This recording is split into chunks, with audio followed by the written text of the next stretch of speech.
Assalamualaikum warahmatullahi wabarakatuh. Perkenalkan, nama saya Muhammad Fajar, NPM 2021020254, Prodi Hukum Tata Negara, Fakultas Syariah.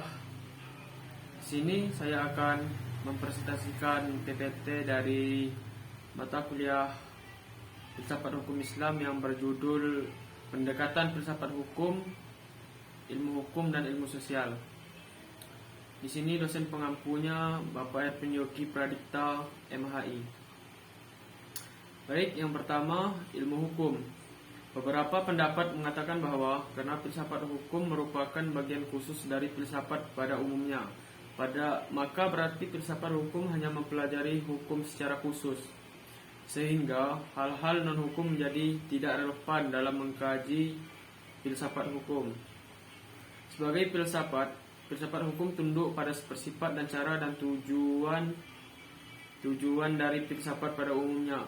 Di samping itu, hukum sebagai objek dari filsafat hukum akan mempengaruhi filsafat hukum. Dengan demikian, secara timbal balik antara filsafat hukum dan filsafat saling berhubungan. Secara sederhana, dapat dikatakan bahwa filsafat hukum adalah cabang filsafat, yaitu filsafat tingkah laku atau etika yang mempelajari hakikat umum. Dengan perkataan lain, filsafat hukum adalah ilmu yang mempelajari hukum secara filosofis. Jadi, objek filsafat hukum adalah hukum, dan objek tersebut dikaji secara mendalam sampai kepada inti atau dasarnya, yaitu disebut hakikat. Menurut Purnadi Purbacaraka dan Surjono Sukanto, hukum dapat diartikan sebagai satu, ilmu pengetahuan, yakni pengetahuan yang tersusun secara sistematis atas dasar kekuatan pemikiran. Yang kedua, disiplin, yakni suatu sistem ajaran tentang kenyataan atau gejala-gejala yang dihadapi. Yang tiga, norma, yakni pedoman atau patokan sikap tindak perilakuan yang pantas atau diharapkan. Yang keempat, tata hukum, yakni struktur atau proses perangkat norma-norma hukum yang berlaku pada suatu waktu dan tempat tertentu serta berbentuk tertulis. 5. Petugas, yakni pribadi-pribadi yang merupakan kalangan yang berhubungan erat dengan penegakan hukum. Yang keenam, keputusan penguasa, yakni hasil proses diskresi. Yang 7, proses pemerintahan, yakni proses hubungan timbal balik antara unsur-unsur pokok dari sistem kenegaraan.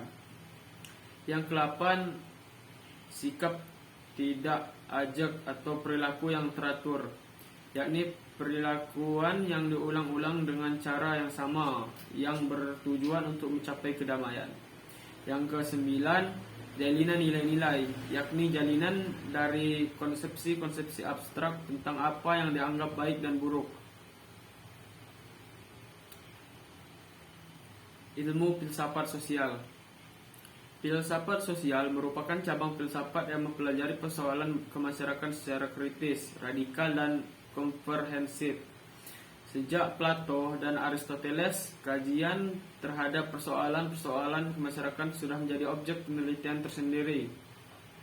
Menurut Plato dan Aristoteles, susunan masyarakat mencerminkan susunan kosmos yang abadi. Manusia berkewajiban untuk menyesuaikan diri dengan susunan itu dan menaati demi keselamatannya.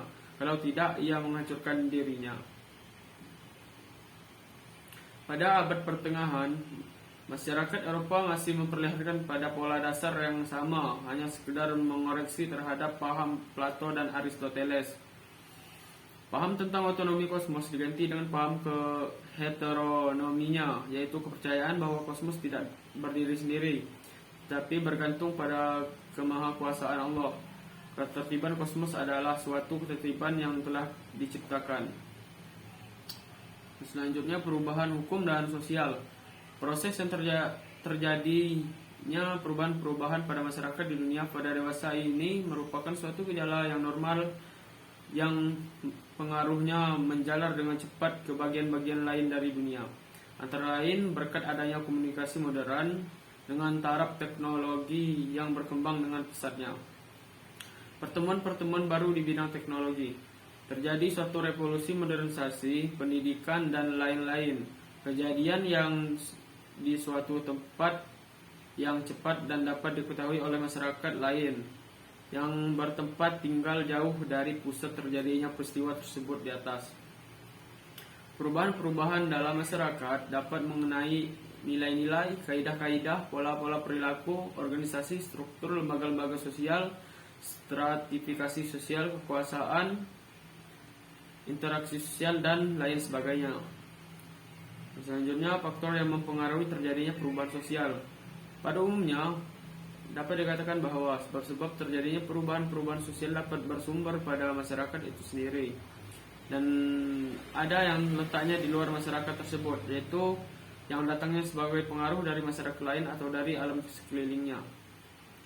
Sebab-sebab yang bersumber dari masyarakat itu sendiri adalah antara lain bertambahnya atau berkurangnya penduduk, penemuan-penemuan baru, pertentangan, dan terjadinya revolusi.